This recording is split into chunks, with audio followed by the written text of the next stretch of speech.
Hello, Just Too Good here, back with another video. Today I'm reviewing the LEGO Speed Champions 2016 set, the Chevrolet Camaro Drag Race. It has 445 pieces, 3 minifigures, and it retails for $30 in the United States. I got this from Toys R Us, and now let's take a look at those minifigures. So the first minifigure is the flag guy. I like his basic hat because I always like getting those basic hats, and his face is a little bit of a more uncommon one. Also, his flag piece is stickered on both sides. Next up is the male Camaro driver. He comes with a little wrench, and his face piece is actually a pretty uncommon one. It came in Town Master, and it's going to come in that LEGO Dimensions Midway Arcade pack. Then there's the female Camaro driver.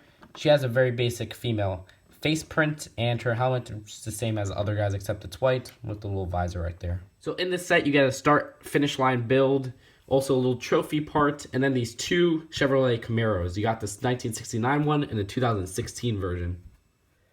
So here is the 1969 Camaro Z28. Very classic and iconic car. The interpretation into LEGO form is pretty good. There's some parts they made to kind of pimp out the vehicle for the kids. For example, the vehicle's raked, which means it has the smaller wheels on the front and the bigger wheels on the back. Not necessary, but I guess they want to make this appeal towards the kids more. Also, they give an interchangeable engine part right here where you can take this out and replace it with this one right here. But honestly, I don't like the look of this. I don't really care for this engine, so I'm going to just leave this one on, which looks really good as it is.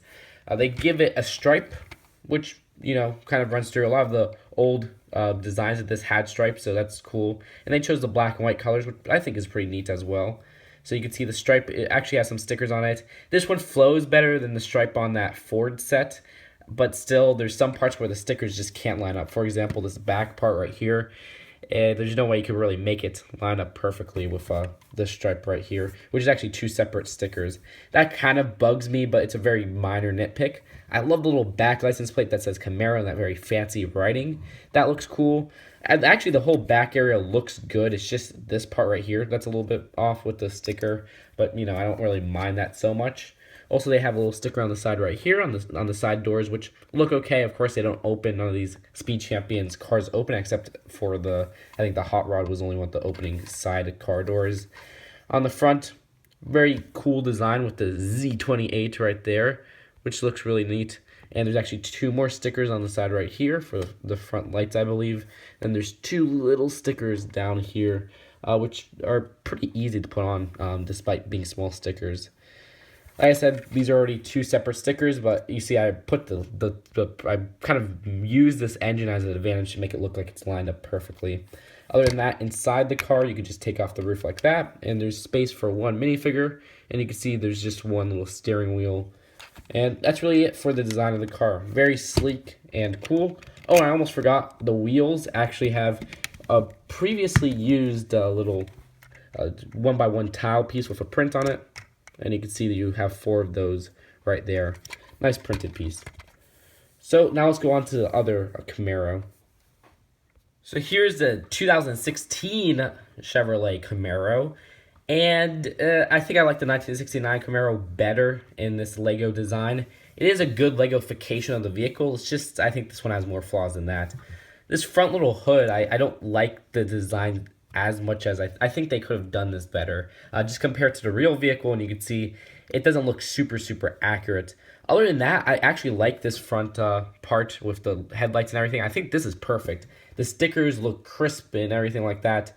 I tried my best to line it up, and I think it came out pretty good. There's actually two little front light stickers right there as well. And yeah, this part right here I think is awesome. I really love how they use these kind of triangular pieces and everything like that. So that's good.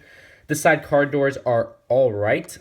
They look good. It's just that there's no way to get around this because the way this is molded, it's kind of a more matte, rough kind of mold because it's a roof tile. I wish this was smoother, but I guess that's just a gripe with the piece molding because there's really no way to get around that. And I don't know, it just adds some unnecessary texture when I want this to be smooth. But again, it's a very minor nitpick. On the back, this is where it gets a little bit iffy. I don't know if I really like this front or top part right here. I think this is supposed to be the spoiler part where, like, you know, there's like a little kind of, not wing, but it's like a small kind of raised part with the spoiler. And then there's that light there, but it just looks all flat and like it's just kind of a black line on the back of the vehicle. I don't think they were intending that, but I'm not 100% sure. It just looks a little bit odd. Other than that, this bottom part, the exhaust little parts are actually just stickers. They're not actual exhaust pipes. The back lights and the little logo and everything like that, this all looks good and I like it. On this side, it's basically the same as the other side. And then there's this part, which I don't really like. This is the rear window. I think it's a little bit too big. The sticker, I don't know, in the actual vehicle, it looks it's a lot smaller and more raised down. And again, these are just minor nitpicks. These aren't big nitpicks, but I have to point them out because they annoy me, but really they're nothing too like major or anything like that. So don't take this as a bad interpretation of the vehicle. Inside the vehicle, you have enough space for one minifigure sitting down. And other than that, you can of course switch out the little hubcaps right here, and they give you an extra pair. So you get one whole extra set of hubcaps with a different design on it. All you have to do is pop off the wheel, take the wrench piece, stick it in there like that. You pop out the other hubcap, and then you switch it with all four wheels. And the alternate hubcap design gives it a pretty sleek and new look. So that's it for this build, and now let's go on to the finish line. Or starting line if you want to call it, but it is a pretty neat design. I love the play feature. There's stickers all right here, and the start is a little sticker. But the play feature, you kind of see the mechanism right there. All you do is you push it down, and the lights turn green. I love that. Simple. I think they've done it before, but it's just so effective on what it does, and it's very clever. So you can see how the mechanism works from the back. And then they also include this little podium build, which is very simple. It holds this golden trophy with the golden roller skate on top and a nice 2x2 round circular jumper in white, which I love getting. Very simple, but not really connected to anything. The box is a $30 box size. Actually looks really cool. And there's 2 instruction booklets. So this set is probably tied with the Ford Raptor set as being one of the best deals of this whole line. 445 pieces for $30 is such a good deal, and you get 2 very detailed cars. Now, think about it this way. These are about the same size as the cars that are in the $15 set, so put 2 of those together, and that's $30.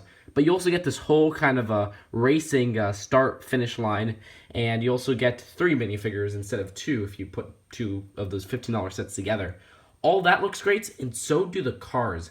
Sure, there's a few flaws I don't like. For example, the gaps in the stickers is always something that ticks me off, even though they haven't found a way to fix that because they don't like putting stickers on multiple parts, which I understand. Also, another thing is that I think there's a few flaws with the 2016 one more than the 1969 car, because this one has a little bit of weird parts. For example, I don't really like this rear window right here. I think it's too big, and the back especially, there's some questionable choices with the stickers as I pointed up in the close-up. But all that aside, I think this is a fantastic deal. I'm giving it an A, and you'll see that this line is definitely top rated. It's one of the most underrated themes from LEGO that's recent, but for me, I'm giving it great ratings because it's a great line of sets with great deals. So that's it for this review. Tell me what you guys think, and I'll see you guys later.